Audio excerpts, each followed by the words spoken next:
I thought it applied well to my career of being a utility player of what do you need? I'm available and excited to learn how to do it. And that has provided me with a lot of opportunities. And so then I saw that there was a mailroom job open, part-time. And I was like, okay. Then I thought of all the little corporate movies and things that I've seen. That's what I've been thinking about every time you said something doing the mail. I was like, you just living the movie. With the little push cart and everything, like, hi, Bill, Bob. I actually became junior cybersecurity analyst. They created the role with the Rangers, worked that for a bit. Then they dropped the junior, then I was cybersecurity analyst, did that for a bit. And my boss, who was the manager, got promoted to director. And then he left for another opportunity. And then I became the manager of the IT department. So Squadcon is the 6th through the 8th of August. The 6th is a welcome reception game night. It's just going to be chill of, hey, everyone, let's just get to know each other, be amped to have a great time. And then the 7th and the 8th, we're going to have some awesome keynote speakers. We just confirmed one of our second ones, or we're about to announce it, but some pretty big name folks who are doing awesome things.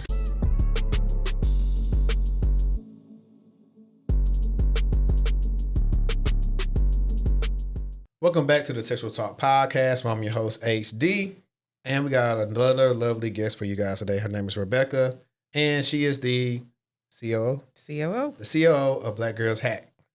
But before we get into the episode, you guys know what to do. If you're listening on Apple Podcasts or Spotify, please follow the podcast, leave us a comment, and if you're on YouTube, like button, hit the bell icon to be notified of everything.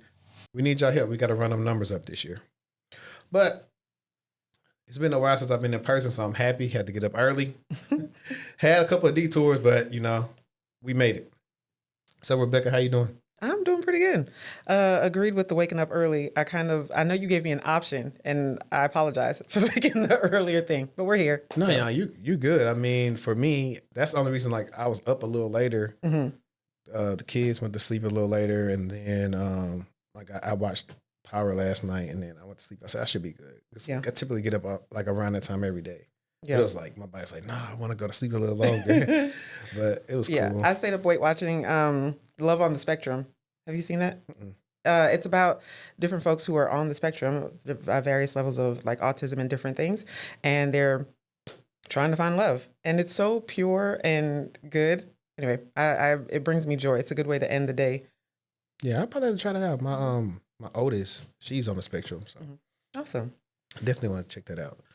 But so I looked through your background, and how long have you been in the industry?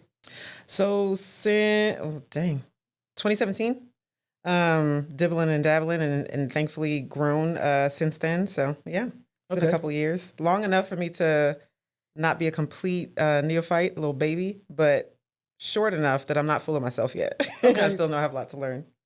Cool. So for the watchers and the listeners, could you go ahead and just introduce yourself and do kind of a quick about me? Sure. And then I get to cut to the camera and look at them. Hi. So my name is Rebekah Skeete. Most of the members of Black Girls Hack call me Beck. That's easier. Just like Henri, everybody calls you HD. Beck. You can feel free to say that. I'll respond to just about anything except disrespect. I say that a lot, but I make sure I say it often so people, recognize. So as he mentioned, I am the COO for Black Girls Hack. Still brings me so much joy and pleasure to say that. One, because COO, that's cool. And then also because Black Girls Hack is awesome. It is I don't know if you want me to go into Black Girls Hack specifically or still. You can. We'll touch on it some more later, but you definitely can go into it. Okay. So I'll just give the overview of that. Black Girls Hack is a nonprofit dedicated, and we're dedicating our time to increasing diversity in cybersecurity. We know there's plenty of opportunities out there, and we want to make sure that the access to said opportunities are equitable. And then we want to lower as many barriers to entry as possible. And sometimes that's cost related. People want to either go to school or get a certification. Well, there are some things that are free. So in that regard, we provide resources to point you to those free things. And then for the things that are cost, we try to leverage our collective power to lower that cost for you. So that's not a barrier for you to get started. And then we try to do that in an inclusive environment. I think so many times people will be like, okay, we'll tolerate your presence.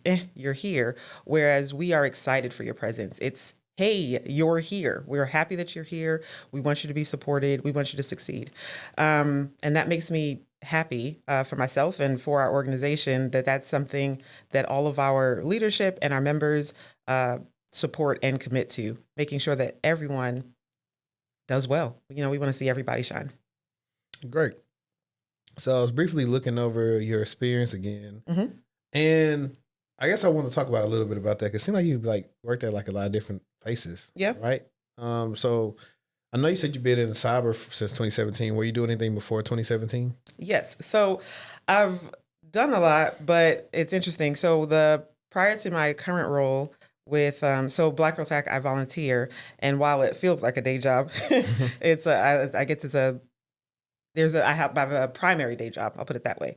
And prior to working with them, I worked for the Texas Rangers baseball club for about 13 years. So I've done different things while there, but with the same company. It was like, hey, you know what? I didn't coin the term, but I thought it applied well to my career of being a utility player of what do you need? I'm available and excited to learn how to do it. And that has provided me with a lot of opportunities. And so I heard one time, I can't remember her name, Jenny Clark, I think is her name. And she went to interview for something and someone was like, oh, it looks like you jumped around a lot. And they kind of had a negative connotation with it. And she said, well, I've had the courage and the aptitude to go where where the opportunities took me. And I think sometimes and that's my paraphrasing of what she said, but when you think of it that way of, sometimes people have opportunities, but they're not prepared for them or they don't have the skills for them. And so they don't take them. And so they stay in the same place. That's not always the case. But when you look at it hey, every time an opportunity has arisen or presented itself, I was prepared and skilled to take advantage of that. So, yeah, I agree.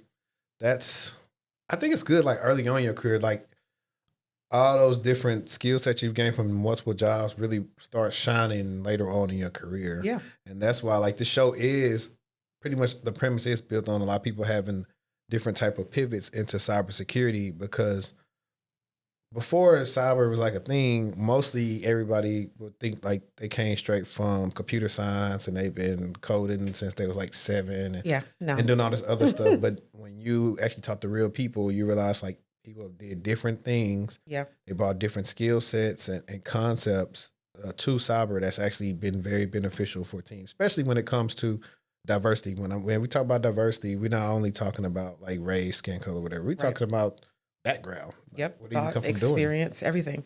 And all of those things, it benefits me in my career and it benefits me as a person. I feel like I have a broader excuse me, I get choked up when I think I'm joking. It gives me a broader view of the world. I think it makes me a better person, a better friend. I'm more empathetic just because I have a better understanding of what other people go through. And so that informs how I interact with them. And by and part, it then makes more people willing to interact with me because they know that I will consider them. And again, that's been beneficial personally and professionally. Yeah, I did have a little joke since she was with the Texas Rangers. You didn't go over there to Jerry World to go work with the Dallas Cowboys? No. I'm from New York. Well, I respect the Cowboys. I saw you from New York. Oh, yeah. We kind of glossed over there. How did you go from being in New York to being out here for this long? So the decision was made on my behalf because my family moved from New York to Texas. And at the time I was, I went kicking and screaming because, and it sounds silly. I acknowledge that. It sounds silly to say now. And I'm not that old, but when we moved, my frame of reference for Texas was Old Yeller. And I was like, the heck, are we going to live on a ranch? Do they have paved roads? Which is such an asinine thing to say now. But, and I didn't even think about the fact that Dallas existed, the TV show, but I didn't watch that. I didn't really watch TV growing up. So anyway, that was my frame of reference. And then we got here. I was like, oh, okay. This might not be that bad. And social media and everything else. So before then. But yeah, we moved as a family and the rest is history. Went to college here as well and stayed. Okay. Yeah, that's funny. I'm not a native Texan. I'm from next door, from Louisiana. Mm-hmm. But okay, so your name being French makes sense. Okay, cool. Yes, but for a lot of people, when they view the South, that's what they think. They just think everybody around here in horses or cowboys and stuff like that. And I'm like, no, very much see it's like a slowed down version of like where you're from, which Mhm. like actually could be a benefit. You actually can.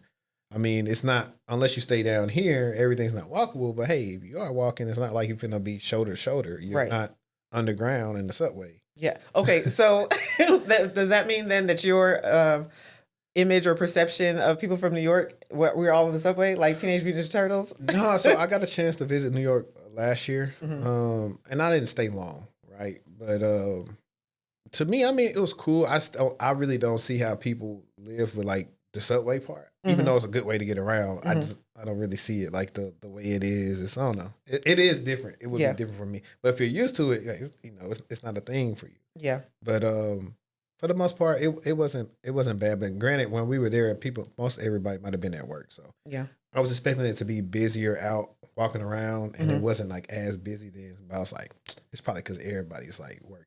Because I was like, shoot, the strip be busier than this when I'm in Vegas. So I Yeah. was like, that's what I was kind of comparing it to. Which What's funny is that there's parallels with what you just said in cybersecurity, like, or technology or anything. Familiarity is a lot to it. Just because someone can go in there and be completely lost, and then there's someone else who grew up that this is what they know. They don't know anything else. So that's why some things are secondhand or second nature to them. And so I think sometimes people who are walking into it for the first time can be intimidated of, oh, well, I don't know this. What's a L? Whatever, you know what I'm saying? And then they freak out. And then there are other people who say, hey, I haven't been familiar with this, but I'm going to get familiar. I'm going to look at a map. I'm going to, pay attention. I'm going to ask questions. And I think that can be done in the career as well. yeah, I also say I'm biased because I am a millennial, Mm-hmm. but I tend to think that millennials probably do the best at adapting in the workplace, only because like in our lifetime went from like 8 tracks, tape players, VHSs, DVDs to streaming, all these different things that changed within like childhood to becoming an adult, to where we always had to kind of be different versus the Gen Zers and whether they are Gen Alpha now, like pretty much the phone and everything. They don't know any time before this digital age. We still kind of like, we've been at like grandparents' house where they got the rotary phone and Yep. like this. They have it. Yeah. So I feel like we can always adapt, and that's like a good strength of ours. Like, you just sit me down. I didn't know how to use this at first, but I can learn it. Yeah. So that I agree with you on that sentiment. So when it came for you to finally, like, how did it come about pivoting to your first cybersecurity role? So I started IT cyber about the same time. Okay. This wasn't necessarily the goal. I was going to go into politics. I was going to be a lawyer, fight for the little person, which in and of itself is kind of condescending. Who among us are little? We're all people. But the voice that has been muted or, The voice of the voiceless. right. And even then, because I feel like people have voices, it's just like right now with the microphone, I'm speaking. If I push the mic away, I'm still speaking. You just can't hear it. My voice isn't being amplified. And so what I wanted to do is be the mic. I wanted to acknowledge the fact that people have things to say, people have things to contribute, but people don't always give them the opportunity to do so. Or sometimes we're speaking in a language that the people that we're trying to communicate with don't understand. So at the very least, I either want to be a microphone or a translator. But the main goal in that either way is to make sure that what is desired to be communicated is done successfully. Because sometimes people will speak and they'll hear, but then they won't act. And that's the whole. I'm not speaking to you just for you to hear my words. I want you to understand what I'm saying. Anyway, I digress. Like I said, I'd been with the Rangers for some years. Started it as a seasonal employee. Was working in the parking lot, taking tickets. So you had a real come up story. Sir, when they say started from the bottom, now we're here, like legit, because then when I went to the mailroom, it legitimately was at the bottom. Like it was in the parking garage.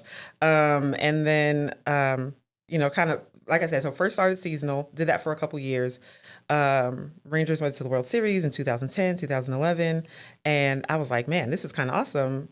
I want to be full-time here. What would that look like? What role could I successfully complete? Because that's the other thing. I'm not one of those people who just get in to fit in. I want to go where I can be not only successful, but impactful. I want my presence to be felt like, dang, okay, Rebekah was here, and not in a vain way, but I want what I do to matter. So anyway, just kind of was like, okay, how do I pivot from being seasonal to being full-time? And so I looked to see what internships were open and things of that nature. I was like, I don't mind earning my stripes, whatever. Applied for some of them, didn't get it. I was like, dang, that's disrespectful.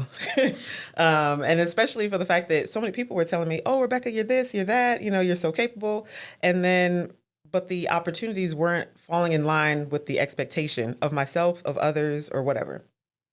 So I was like, okay, fine. I don't mind doing what I got to do to whatever. Then I saw that there was a mailroom job open, part-time. And I was like, okay. Then I thought of like all the little corporate movies and things that I've seen. That's what I've been thinking about every time you said something doing the mail. I was like, you was living the movie. With the little push cart and everything, like, hi, Bill, Bob.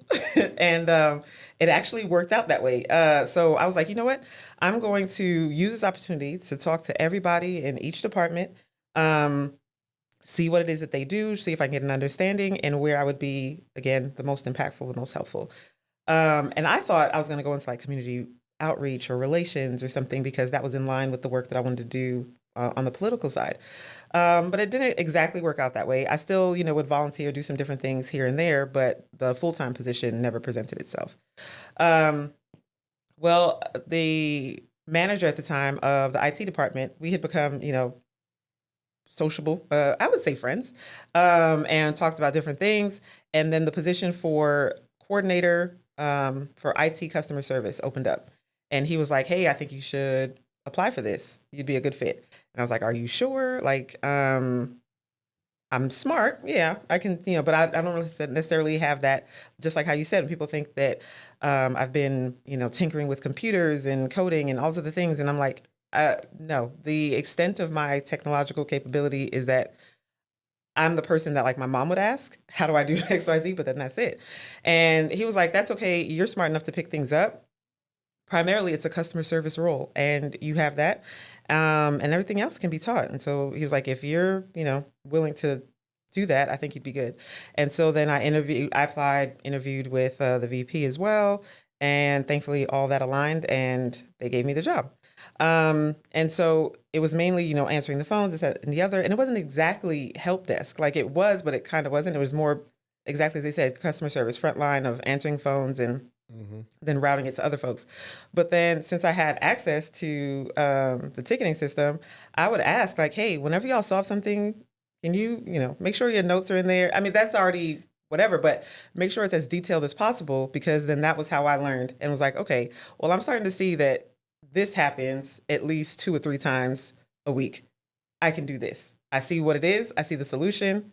And then thankfully the people I worked with were cool enough that I'd be like, hey, I think I can handle it this time. Can I go?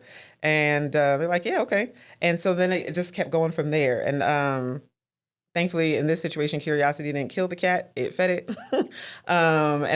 It fed my curiosity. The more I learned, the more I wanted to learn.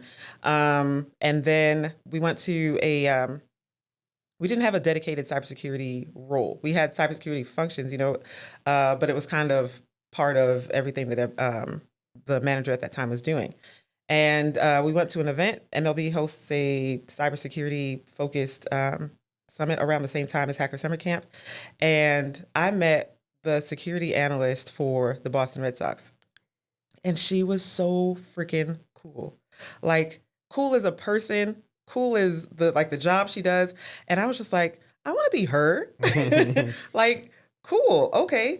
And so I asked my boss, I was like, hey, are we going to do a role like this? Because I think it's good. And at that point I had started listening to podcasts and things like that. And so I kind of had more interest in cybersecurity focused roles. And he was like, yeah, no, I think we have the opportunity to build out and then we'll eventually do that. And I said, okay, is that something that I can train into? I would like to now express my interest. This is something I want to do. So let me know if there's anything that we need to do as a company, things I need to do on my own to show that I'm ready for that. And he was like, okay. And again, I consumed everything that was free first. Did all, Cybrary at the time and Pluralsight. And then I went on the hunt for people like this person that I saw in that role that I could emulate. I know I'm going to be myself, but as I'm starting out, who can I attempt to be like? Like people playing basketball, everybody want to be like Mike. Obviously, you're not going to be Michael Jordan. That's, again, it's aging myself, whatever. No, you're not. But it's a good start, right? Like, okay, he did this, that, and the other. Okay, Mamba mentality. Okay, he did this, that, and the other. So it gives you a good foundation, a good ground work. And so that's what I was looking at. Exactly. And so that's what I found. Awesome organizations, Women's Cyber Jitsu, Mary Galloway. And then I saw Black Girls Hack, Tanisha Martin. And so I was like, all right, bet. These are my people. These are who I'm going to try to get to know. And I connected with Tanisha, and she kind of like, unintentionally or unknowingly kind of became my mentor of like, okay, boom, I'm gonna do this, that, and the other. And that's how I got signed up with Black Girls Hack. And so that was cool too, because there were so many people in the group who were like, hey, I've had X amount of years. I'm trying to transition into cybersecurity. I heard this is the place to be. And I'm willing to do what I need to do to get there. And so somebody was like, hey, I found this cert. You could do this. Oh, great. And, oh, I'm doing this. And being around that community where everybody was hyping each other up. Hey, I just finished this study thing, and like seemingly small things. Like it wasn't even the big, oh, I just got my Security Plus, which was good because some people were doing those things as well. But even I finished a micro learning course or whatever, and encouraging the small steps as people got to the big steps. Anyway, that further encouraged me. Eventually became junior cybersecurity analyst. They created the role. With the Rangers, worked that for a bit. Then they dropped the junior. Then I was cybersecurity analyst, did that for a bit. And then when my boss, who was the manager, got promoted to director, and then he left for another opportunity. And then I became the manager of the IT department. And I rocked that for a little bit until I then transitioned to the company I'm at now as an information security analyst. And so title-wise, it seems like it was a step down instead of a lateral, because I went from a manager, a people manager, and over a department to InfoSec analyst. But it was more in line with, as Tanisha would say, my world domination plan. So that was a very long-winded response. No, man, you said so much, and I've seen so many different things. It was like one of the big things you were talking about, like you wanted to go somewhere and work where your impact mattered. That reminded me of when I used to, pretty much Disney used to be like a client of ours at one of my past companies. Mm-hmm. And we were their SOC.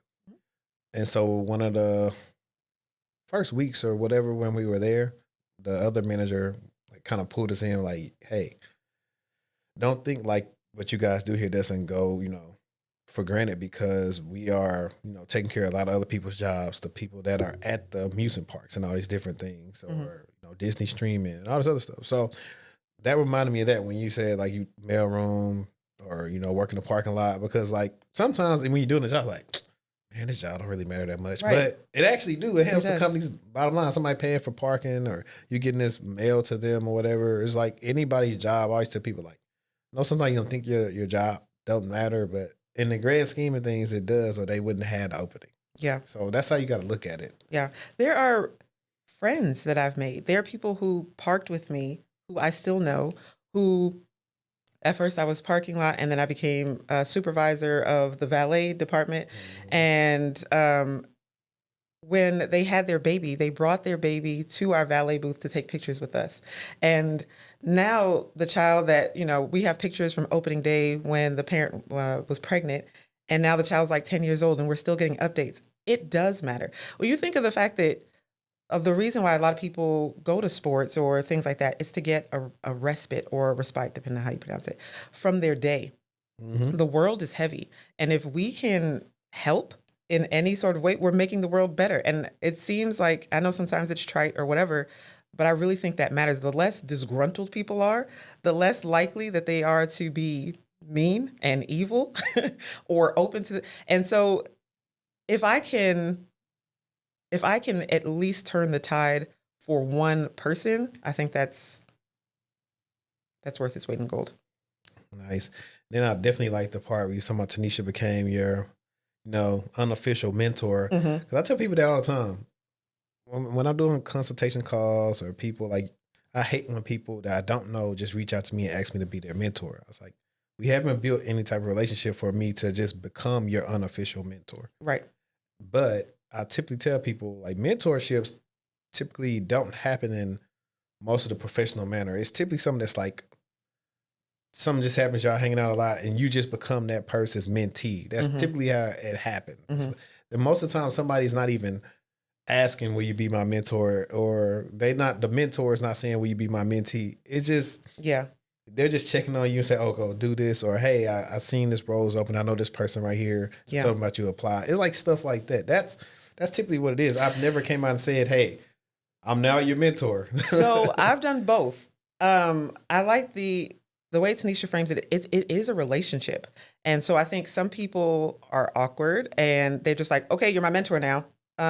Wait, you don't know if we vibe, you don't know if what I have to offer will benefit you. So you should vet it just like how you would anyone with a relationship. So that's the organic part of it of, hey, I want to be like you like me, let's talk and figure things out. But I did, once I applied for a job and I didn't get it. I made it pretty far, but like when it came down to the last thing, I didn't get the role.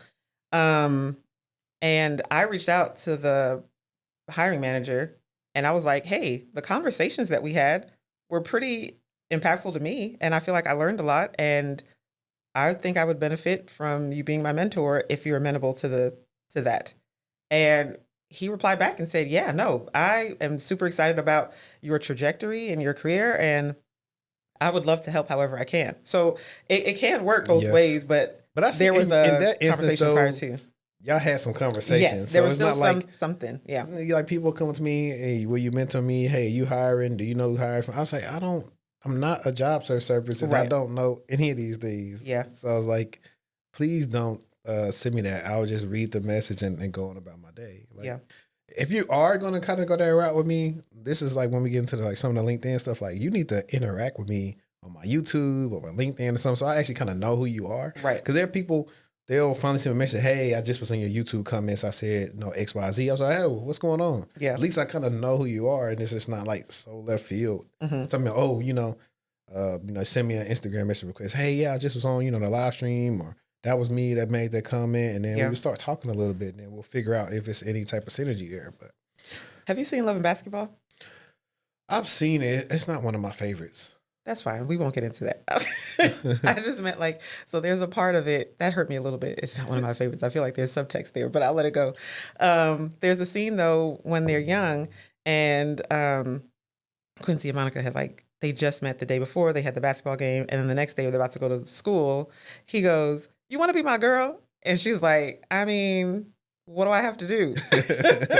And then he was like, I don't know. And then when you're mad at me, I'll buy you flowers. I think sometimes that's the situation with mentors and mentees too. They'll say it, but they don't know what it means. It's and it is just a relationship. And I think it can mean different things for different people.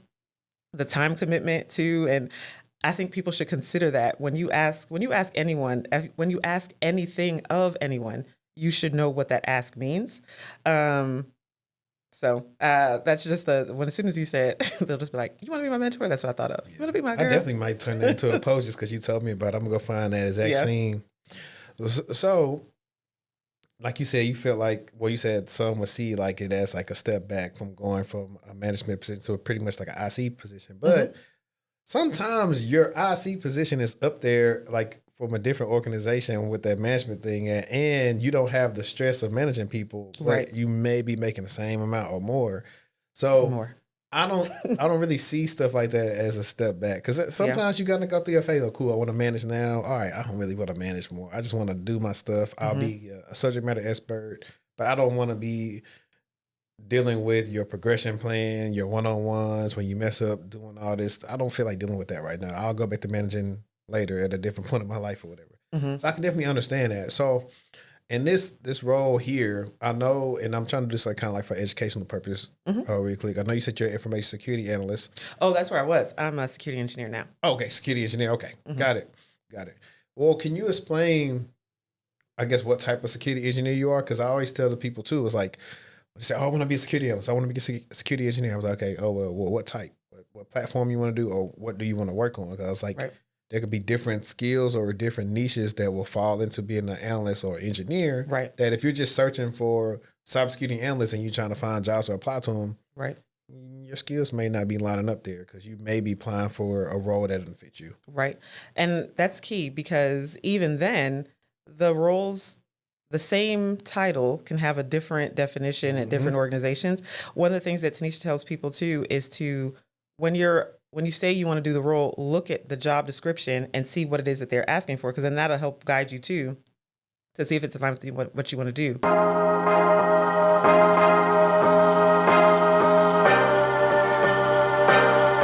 Welcome to Squadcon 2023.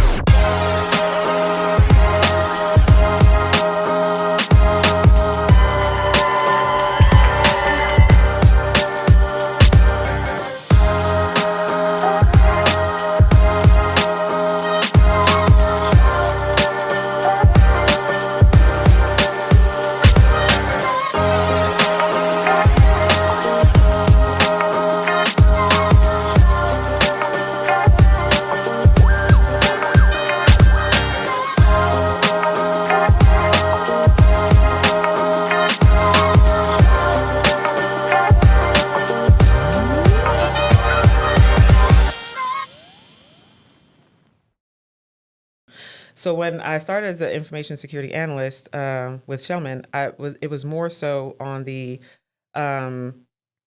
compliance side. Okay, so GRC type stuff. And it was more, client security questionnaires, things along that line. And it was good. I'm glad that I did it, because the same thing of, working different jobs, giving you a foundational knowledge and baseline and understanding what other folks have to do. And, especially for the fact that it is a compliance firm, it made sense for me to kind of get my feet wet in that area, more focused. But then transitioning to the security engineer side, and that's the other thing too, I think more so, at least in that role, it was more of telling people what they can or can't do. And then moving to the security engineer side was more about the doing, which I liked. And that was the benefit too from me moving from management role to a individual contributor role. It's not to say that I don't want to manage people. I do care about people, and eventually I'll go back there. And I guess technically I am a COO for Black Girls Hack. But I still thought that I was young enough in my career that I wanted to strengthen those technical skills. And so I was like, why not? No time like the present. I'm footloose and fancy free. I'm going to work as hard and do as much now as I can, because eventually, I wouldn't be opposed to getting married and having children and things of that nature. And then I can afford a little bit more flexibility in that part of my career and time. But anyway, so for security engineer, we have it, we're on the security operations side, and we're for our company. I know we provide services for other companies as well, but so you work for the internal part, right? We're internal operations. So we have it broken out into different avenues. There's the daily, replying to tickets, the break fix, things of that nature, support from a security side for our systems analysts and things of that nature. Then we have like a vulnerability management and everything like that. And then there's me, threat management and incident response. It might be a toxic trait, but it works well for work, that I like when the pressure is on. I like when there is it doesn't necessarily mean that there's something wrong, but here's a situation. How do you deal with it? Find a solution. I come alive, I tell you. So that's fantastic. But then there's also hey, there are some potential things coming. How does this potentially impact you? It's not necessarily your problem now. Yeah. It might be an issue down the street, but you're driving, you're getting closer to it. What are you doing to prevent, mitigate, et cetera? So yeah, I monitor, detect, respond. Yeah, trust me. I definitely know, being an IR and we are constantly working with threat intel, it's the same thing. They are getting the chirps on the back web, dark web, and looking at all the stuff and say, hey, these people right here, they attacking folks again. We need to be ready. Mm-hmm. And we dealt with that like a week or two right after that briefing, and we was like head first. Yep. It was all hands on deck. But because we was already aware that it possibly was coming down the pipeline, we responded like very good. So yeah. There's definitely like that's the fun part of like all the stuff. Like I'm always laughing because when I'm not doing this type of pod, we are breaking down either like trends like on tech Twitter or security breaches and stuff like that. Mm-hmm. And on some of the breaches that's coming up, it's like, oh yeah, I was kind of already aware of this. We were like looking at this like a couple of weeks ago, and now it's got to be public. So that part of the job is always pretty cool. But before we get into Black Girls Hack, in your opinion, being as somebody that's hired people before, now you move back to IC, for people that wanted to like, and I kind of like this question, but I don't, because like when we say cyber, it's so much crap you can go into. Right. So we're going to make this easier. We're going to say if they want to go blue team, what type of skills or certifications would you recommend for them? So, and I didn't even tell you to choose blue team, but it worked out serendipitously for me. Once you said threat management and stuff, I said perfect. Well, Black Girls Hack is currently doing a blue team cohort, and the idea of it is for us to take people from 0 to hero. And so if you already have, certifications, you've already, you know what blue team means, you're a defender, then you can get in where you fit in, and there's support and a track that you can follow. And then for the folks who have no idea what it is, and they're like, blue team, we're talking about Smurfs, you can jump in where you are too, and we guide folks along. The generic answer that I give people is you don't have to reinvent the wheel. Go where people who have already asked those questions, who have already sought to find those answers, and lock arms with them. And so obviously I'm going to recommend Black Girls Hack because why not? That's the squad. But there are also quite a few other organizations that are doing great work that we partner with. Like I mentioned, Women's Cyber Jitsu, and WISP and things of the like. So do that. Join an organization, especially the ones like us you can join for free. You don't have to pay anything, or the ones that have a nominal fee, and listen and learn. Go to a conference. I know that, there are some that are thousands of dollars. I'm not advocating that you do that if, break the bank for no reason, but there are plenty of community opportunities. Listen to a webinar, go to a webcast. And I think that's the first step, discovery and just listening and observing. And then from those conversations, naturally, I think it'll be like, oh, this interests me more. I'm going to gravitate more to that. And then you can focus. And I don't think you can go wrong with, okay, I'm latching onto this. I think this is a thing, and go.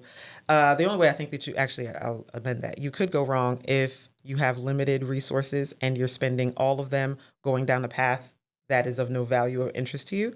But I think at least as an intro thing of listening to conversations, whatever else, then you can hear, is anything firing in these conversations that I'm hearing? Am I getting any kind of positive? It's like speed dating, speed dating for careers, because then you'll say, okay, now this is more in the line of what interests me. This is what I'm going to pursue.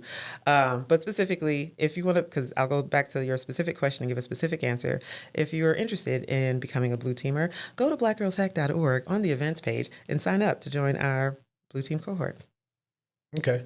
Now, speaking of Black Girls Hack, let's get into it. About how long has Black Girls Hack been around? This is going into our 5th year. Okay. Mm-hmm. And are there any decisions to make a Black man hack? So, yes, we refer to it as our BGH multiverse. So there's, in the umbrella, because Black Girls Hack is what started it, and Tanisha was the Black girl who was hacking. I put it all together. But under the BGH multiverse is Black Men Hack, My Squad Hacks, and Black Kids Hack, and then We Got Next Cyber. So Black Kids Hack is being formulated. That's for the itty bitties, the young children, capturing their attention and just showing them that STEM is cool. Mm-hmm. Then there's the We Got Next Cyber that currently we have a program that is finishing, if it hasn't yet, with high school students, and 16-week program. By the end, we work them through Security Plus for studying and preparing for that. And we've already had 2 of our students who were in that program take and pass the Security Plus. So before they graduate high school, they have that Security Plus certification. And for them being in the DMV area, that's fantastic, because a lot of the jobs that require that. And then Black Men Hack, our CTO, Chief Technical Officer, Technology Officer, is actually building out our Black Men Hack website as we speak. Okay. And so there'll be more offerings in that regard. But So that's the title, and there'll be focused programming for it. But I also think it's necessary to say everyone is welcome in Black Girls Hack. Yeah, I was definitely going to ask you that because I was like, do you think people feel like if they a man, they can't be a part of Black Girls Hack? But I also know the answer to that is no, because one of my clients, what's his name, Antoine, what is his last name? I don't know. He's a fireman.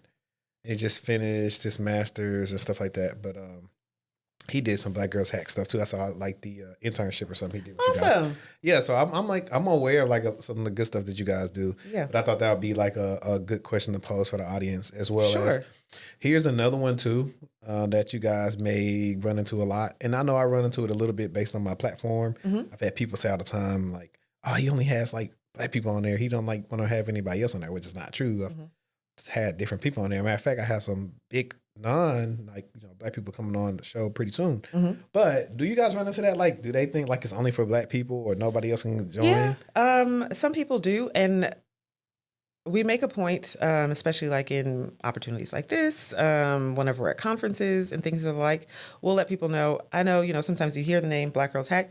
You don't have to ascribe to either of those three to join. You don't have to be Black. You don't have to be a girl. You don't even have to hack. But we do have a focus, right? It's both an acknowledgement and kind of a clarion call of, for me, like I told people, like when I was growing up, I wanted to be a lawyer. Why? Because of Claire Huxtable. She was awesome. I wanted to be her. But I saw Claire Huxtable to be like, right? Or I wanted to be like my mom and I wanted to be a nurse. It was going to be one of the two, but it was because I had the exposure and I saw something. And so the representation. The representation, exactly that. So when you hear the name Black Girls Hack, it's to let people know, hey, we are out here. There are Black girls who are hacking, who are hacking the system, hack the world, hack the planet. Hackers reference anyway. So there's that. And it's to let folks know that we are out here and we're doing things, but it's also to let us know. And it's also an affirmation that we can do that. But the other thing that Tanisha tells folks is, as long as you're not a jerk, you can join. That's the only thing. And thankfully, I think people have heard that because we look at our demographics, the stats breakdown or whatever, and we have folks all across that are in each demographic that attend our trainings and things of that nature, and then also our conference. So I think the message is getting out there, but I understand why people ask the question. And so whenever they do ask us that question, either online, in person, or whatever, we have the patience to respond. And it's like, oh yeah, I understand why you would think that, but no, you're welcome. We're not excluding anyone. We don't want to. The whole point is that we want to increase diversity in cybersecurity. So we want our organization to reflect that as well. Right. You actually gave me an idea. Like, it's funny, and you may have watched the show, and I'm the person that like probably have never really watched the episode of it, but I've really never seen The Office. Oh, I've watched it. But I cried when Michael left. when you talk about The Office, and then when I think about any other show, I think about around like hacking, maybe like Mr. Robot. Like Mr. Robot's like the extreme. That's definitely not like how it's going to be if you're working. But I definitely thought about like, if I put a script together with some of my friends, like and rented out some space, like we probably could make a little series of like, the Blue Team series or whatever series. But I'm only saying it because when you said representation, it's like they don't really make the other shows of like, for example, if I was a little kid right now and I had watched all 7, 8 seasons of Suits, I probably want to be a lawyer too. Right. I want to be like Harvey. Exactly. But you don't get to see, okay, hey, this guy right here at the company. Like prime example, the IT guy on Suits, like he don't get enough shine, but he really helped them do a lot of stuff that they don't talk about. And so we do need shows that shows those guys like getting their flowers. So I don't know. Can I be on it? Because you got it from something I said. Yeah. So let me be on the show. Yeah, it's fine. Okay. Matter of fact, look, it's funny. 50 Cent bought a studio in my hometown. So I'm like, 50, I'm going to pitch it to you. Mm-hmm. Y'all just put us in the show. I'll show you how to do everything. I'll tell you. Matter of fact, Drake can play me. Let Drake be in the show. I mean, Rotimi. Rotimi can play me. Look, I'll play myself. But you think about it, like all the TV shows, Arrow, Overwatch, the cool people are the people who were on the computer. Kim Possible. I shouldn't have hit that note, but yes, exactly. Didn't sound bad. Thank you. But that proves the point, though, of people care about those characters because more often than not, they're their favorite ones. They're the ones solving things, saving the day. Yeah, you got I mean, technically you got it, but these people were like just super geniuses. Dexter, Jimmy Neutron. Yeah. Smart guy was too young. Stefan didn't get cool till he changed his name from Steven to Stefan. Yeah. So it was always like, they never try to champion like just being who you were. They always try to make it look a certain way by having them being picked on. But like half and half in real life, like a lot of times people not gonna really like mess with them people. They're like honest kids or whatnot. Yeah. But that's a whole nother, that might be like a live stream topic. But too. leverage, age of the geek, baby. Like, I mean, anyway, yeah, I'm down for that.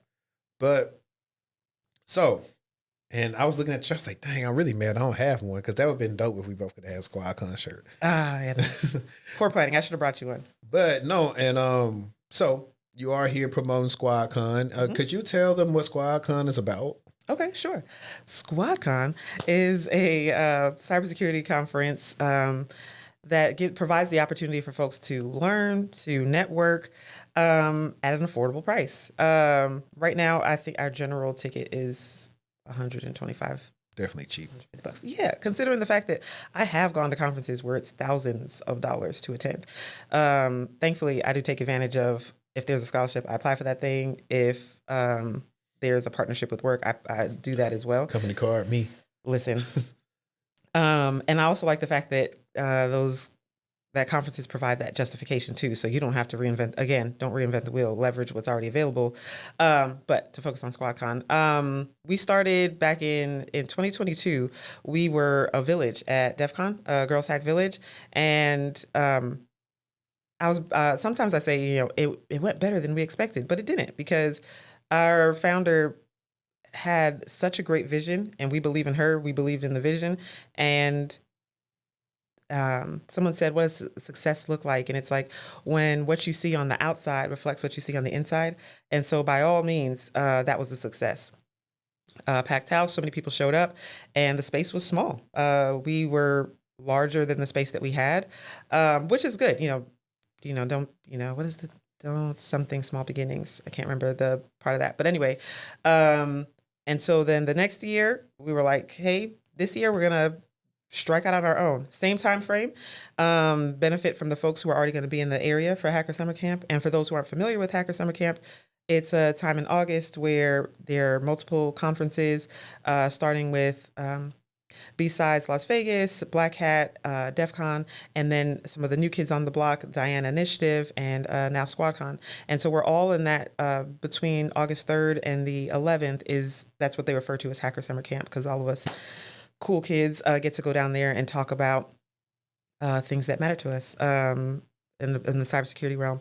So Squadcon is the 6th through the 8th of August. The 6th is a welcome reception game night. It's just going to be chill of, hey, everyone, let's just kind of get to know each other, be amped to have a great time. And then the 7th and the 8th, we're going to have some awesome keynote speakers. We just confirmed one of our second ones, or we're about to announce it. But some pretty big name folks who are doing awesome things. And then we'll have our call for papers are open as well. So we have different folks who are going to present on various topics from OSINT to IoT and AI, and some blue team topics as well, because that's near and dear to my heart. And then also we'll have opportunities for people to have resume reviews, mock interviews. We'll have some tables from our vendors for folks to get to meet different folks who are hiring, or just in the space, and to broaden their opportunity. And it's just going to be a good time.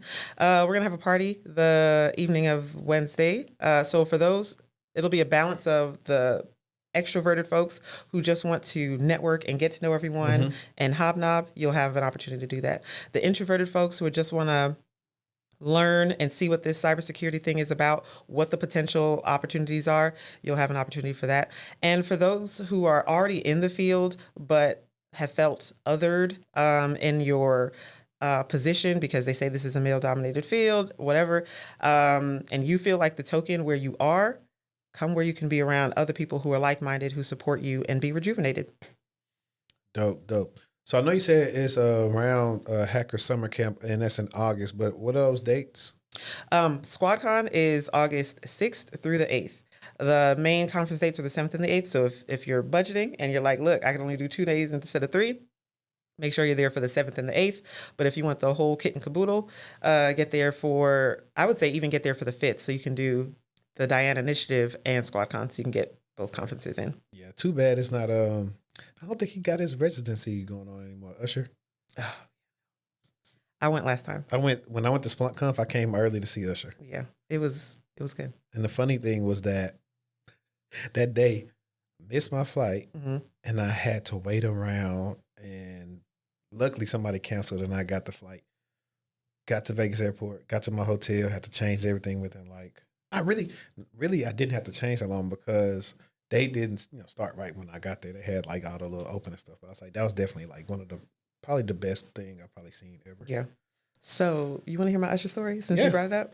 Okay. So a friend of mine got tickets for me. So they got it for free, whatever. I didn't have to pay for it. I got tickets. It was nice.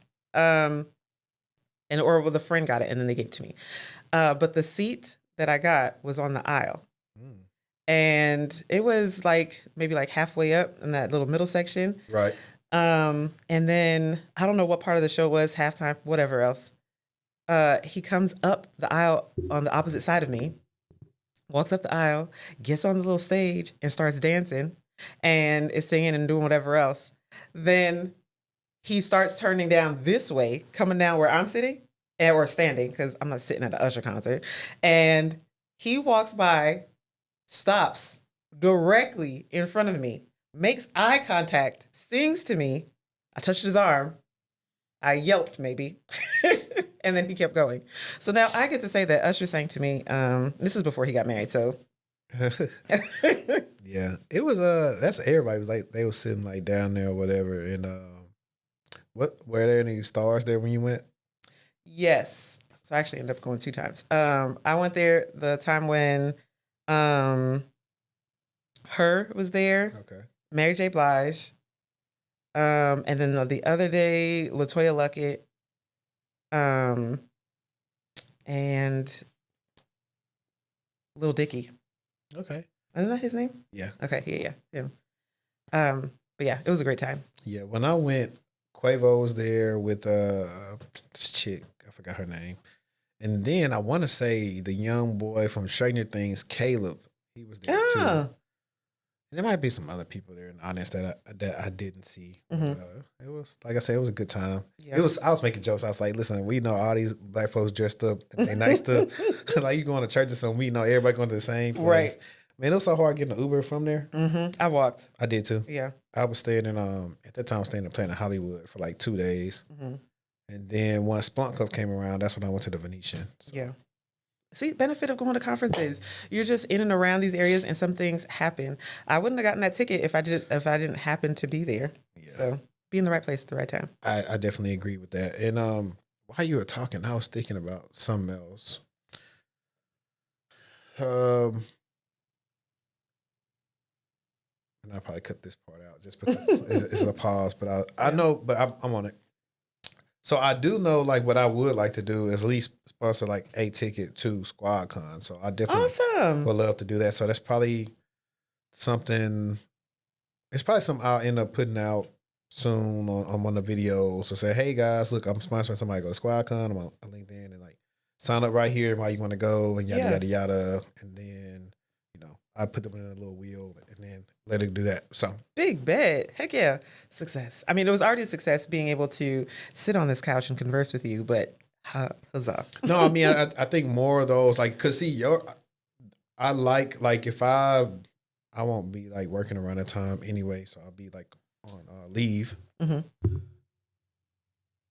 Okay, cool. Maybe it's just my headphones that it's probably going out, not the mic. But the reason why is because you guys have something of value. And this also, guys, listen, and this is something we can actually go into too. I'll segue into it. If you do want to go to Squadcon and you have a company that possibly pays for conferences and travel, ask them about it. And especially if you're in security or you're trying to get in security, because most of the times when you want to go to a conference, a company's going to ask you for a justification and what will you learn there. And this is great justification of what you would learn there. So that's what you should do if you want to try to go there for free. Yep. You can put everything on the company card, live your best life, go shopping, you do whatever you want to do while you're in Vegas. Yep. And come back with the things that you learned. Like I've done that too, where I'll say, okay, this is pertinent to what I'm doing, or this, we haven't done this at work yet, but I can see where we could. And so you come back and say, hey, here are some of the things that are reactive responses. I've seen X, Y, Z, and here's some potential solutions. But then here's some proactive things. I heard that they were talking about this, and now I think we should talk about this too. And go to some of those things that you have no idea. Like I went a couple years ago to fuzzcon. I had no idea what fuzzing was or anything like that, but I was part of the conversation. And then no less than like a month later, I was in a room where the conversation came up and I could speak to it. You don't have to be an expert right away, but then at least you're not lost, you know? And so anyway, flip it, you know, like finesse anything that you have that you're learning, that you're trying to get, put it back into manager speak or whatever and say, this is how me doing this is going to be an asset to the organization. I recently worked with the head of a ERG, and I put together a whole plan for him. And I said, here you go, present this for your company to send the whole membership of your ERG for that support. One, for the folks in general, it's a resource group. Here are resources at a conference. But then also, two, the things that they learn and glean and gain, they could then come back and be a more energized and productive employee. Yeah, no. That's what I had to do when I went to Splunk. I had my OneNote open, so I was taking notes. I was like, oh, yeah, they was using this tool, we can do this or that. Because if anybody know, like I know, that's an expensive conference. Granted, they still a partner of them, so they have to pay for the ticket and everything. But that room, after they upgraded my room free of charge, and I was eating good like almost every day on the card. But they going to want to know, hey, what did you learn? Or were you just down there having fun? So I definitely had a meeting with like everybody, and we talked about the stuff I learned. So that was cool. And then another question I was going to ask you, like, I have all different type of people that watch my channel. What if they wanted to submit to speak at Squadcon? So CFP is currently open. So you can go to squadcon.me, and there's a link there. If for whatever reason you're having technical difficulties, feel free to email us at info@blackgirlshack.org, and that'll work for a submission as well. Just send the name of your talk, an abstract, to kind of give us an idea as to what you want to speak on. And we're going to close that here in a little bit. I think we'll probably give it till at least the 15th. So there's still time. Get that in there, and we'll make those selections here in a little bit. Bet. And then also I'll say, if for whatever reason we're at capacity or not selected to speak, we still might, because we have a thing we call Bring a Hacker to Work Day, where we give people an hour or so, and it's a day in the life, and people get to talk about what their position is. So we might engage whoever submitted a talk that wasn't selected for that, or for a lunch and learn, or whatever. So don't think, hey, it's if you see this after the 15th and you're like, oh crap, I missed the window, still email us, because we're a nonprofit. We'll find a way to plug you in and make sure that your voice is heard and that our members get to benefit from what you have to say. Cool. Yeah, I'll show you who I actually have in mind. One of my guests, he is a red teamer. He was on the show twice. I think he would love. He'd love to talk about that type of stuff. Okay. He'd be on Twitter all the time talking about he'd been fuzzing on his computer all day. So yeah, he love that stuff. And it's a couple of people. So hopefully maybe one of them could maybe submit a talk if they got time, if they're not already booked up. So yeah, that'd be cool. I do. But now it's been cool hearing about all the different things that Black Girls Hack does, especially with the stuff you said with the teenagers. I recently got a chance to partner with Nucor. They're based out of Chicago. They're a nonprofit, and they're doing the kind of same thing of like introducing teenagers to like different things of tech. And so for my day, it was like talking about cybersecurity. So that's pretty cool. And I know that I think I was telling me you might have to link up again. I want to probably either do this, and even though I'm not from Dallas, but I would love to just talk to some youth in Dallas as well as like do it back home. And it's like, yeah, I think we got a school that we're going to go speak to in Dallas. But that's pretty cool. I think that exposure early on is perfect, because I tell everybody I was pretty much almost a senior in college before I really found out about cybersecurity. Right. Took a forensics class, looked up and took that, and then got the Sec Plus in like July 2013. And that's kind of when cybersecurity started. Like, I know what I want to do. Yeah. But if I could have known that from being a freshman, I would have been way past where I am now. Right. And so that's the whole goal for me. It's like trying to get you to be, and I have mentees that's pretty much exceeded me. And that's the goal. Like for me, it's not like, oh, no, because I'm right here. You got to, I tell everybody, if I feel like my mentee skills better than mine because they got more time to do all this other stuff, yeah, I say, hey, go hit them up. They're a rock star, right? And they're out there killing it. Yeah, you still get the credit for it too. Another office thing, he goes, was I the person who moved 10,000 people? No, but I'm the person who moved the one person who moved the 10,000 people, or something like that. And so it still counts. It's still a ripple effect from the pebble that you throw. I agree. Is there anything that you want to leave the listeners with today? Yes, I would say don't get in your own way. One of the things that Tanisha says regularly, and I mention Tanisha a lot because she is our founder of Black Girls Hack and also a good friend of mine and a generally awesome human being. She always tells us to shoot all shots.